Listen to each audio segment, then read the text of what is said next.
This church can trace its roots back to 1773 on the other side of the Savannah River. It all began when a wandering evangelist showed up at a plantation and asked to start a church with the enslaved who lived and worked there. Waite Palmer was a wandering evangelist who found himself at Silver Bluff Plantation in the late 1700s. At the time, the plantation was owned by George Golphin, who allowed Palmer to organize a church for his slaves. It was known as Silver Bluff Baptist Church. And he asked George Golphin if he could set up a church or at least a mission among some of his slaves. And Golphin let him do it. And that was somewhere in the neighborhood of 1773. For 2 to 3 years, people worshipped at the church. Then the world as they knew it changed in 1775. There was a lot of turmoil during the Revolution.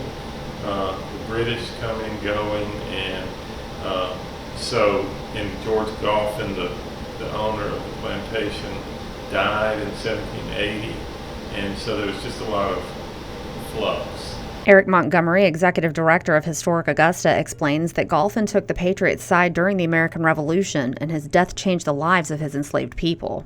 So a lot of the former enslaved on the Golphin plantation were basically freed by the fact that the British got there, and then after the Revolution they migrated to Augusta and Savannah. 2 enslaved men played major roles in the history of the African American Baptist churches: David George and Jesse Peter, also known as Jesse Golphin. George, along with another Silver Bluff preacher named George Lyle, took a group with him to Savannah, where they formed a new church known as First African Baptist Church. Peter stayed, moving on with another group of former enslaved from Silver Bluff to the area of Augusta that was known then as Springfield Community. And he was the founder of Springfield Baptist. Peter is said to have worked with Abraham Marshall, son to Daniel, founder of Coyote Baptist Church in Appling and father of the Southern Baptist Convention. Together, they ordained Andrew Bryan in Savannah, who then founded First Bryan Baptist Church. Walter Wright, a longtime member and deacon at Springfield, said the 3 churches have a rivalry over which is truly the oldest African-American church in the country. We always say that they got here before they got to Savannah. It's a little bit closer.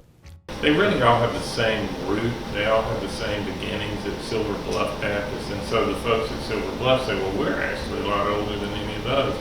But I think the argument is that Springfield and First Bryan and First African and Savannah all have been in continuous existence. Silver Bluff Baptist does still exist in Jackson, South Carolina, though it became dormant for several years because of the American Revolution. Springfield Baptist Church officially began in 1787 in Springfield Community, located between the Savannah River and Jones Street, between 9th and 15th Streets. That Springfield property had been bought by a captain named Leonard Marbury, who lived here in Augusta, and he made that into a town called Springfield. For a long time, the church's congregation did not have a building to worship in. Then in the 1840s, the church bought its first building from St. John's Methodist Church. It was built in 1801, predating Old Coyote Baptist Church, which was built in 1808.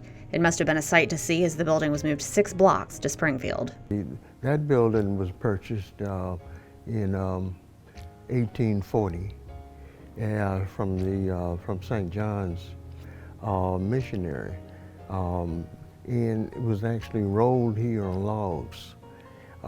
That's at 6 blocks from 6th Street to 12th Street, rolled on logs. The new brick building was built in 1897, and the old building was repositioned and connected to the new structure. Springfield was settled by freed slaves and even some still enslaved, and was a thriving community. They were professionals mostly. They were river people, seamstress, blacksmiths. They had all type of different things. After the Civil War and Reconstruction, in 1866, Springfield Baptist hosted what was known as the Georgia Equal Rights Association. 38 delegates from 11 Georgia counties met to petition the Georgia government for certain civil rights, including the right for African Americans to sit on a jury and the right to vote. 1 year later, it became the Georgia Republican Party. Well, after the Civil War, of course, the African Americans followed the lead of President Lincoln, who was a Republican, and so the Georgia Republican Party was founded at Springfield Baptist Church. An historically black college owes its roots to Springfield Baptist. Morehouse College began as Augusta Baptist Institute in 1876 in the basement of Springfield Baptist. One of the leaders at that time was named William Jefferson White, and he established a school called the Augusta Baptist Institute, and that was at Springfield originally, but was only here just a few years, and it moved to Atlanta. It was renamed to Atlanta Baptist Institute, and then eventually became Morehouse College. Vivian Brown has been a member of Springfield Baptist for 50 years. She says education has long been important to the African American community and was crucial after the Civil War. The whole idea of education was very important to William Jefferson White, who again was the founder of Morehouse. And he was that person, like the Springfield family, we'll call it, who wanted to, if I know it, I want others to know it. In 1880, Ware High School, the first black public school in Georgia, was founded near Springfield. It operated for 17 years when the Richmond County Board of Education decided to close it. School going along pretty good. As you were asking for more help, as the school was growing, asking for help for classrooms and materials and whatever, the city says no. Black leaders appealed the decision at the U.S. Supreme Court in 1899 in the case of Cummings versus School Board of Richmond County, Georgia. The court ruled in favor of the Board of Education, which set the precedent that local BOEs could make decisions in education based on race. This precedent was one of several overturned in the landmark case Brown versus Board of Education, Topeka in 1954. So for every young man that graduates from Morehouse, for anybody who has family that go from Ware, we can say we had something to do with the decision that changed the nation. We can say that with pride. You can say that. It means a lot. It means a lot. Springfield Baptist has one other connection to Brown versus Board of Education, Topeka. Reverend James Nabert was pastor from 1912 to 1921. His son, James Jr., got his education at Morehouse and Northwestern University Law and later taught at Howard University Law School before becoming president of that institution. He served as a deputy to Supreme Court Justice Thurgood Marshall in Brown versus BOE. Brown believes that keeping up with history is important for everyone, especially the African American community.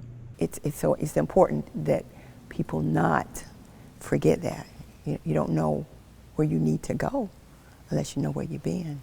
Brown and Wright both say they love their home church and the history that comes with it. Very proud of it because I know the struggles that they had to go through. We were destined to be here because we're still here, still here, still trying to do the work that the church has been called to do.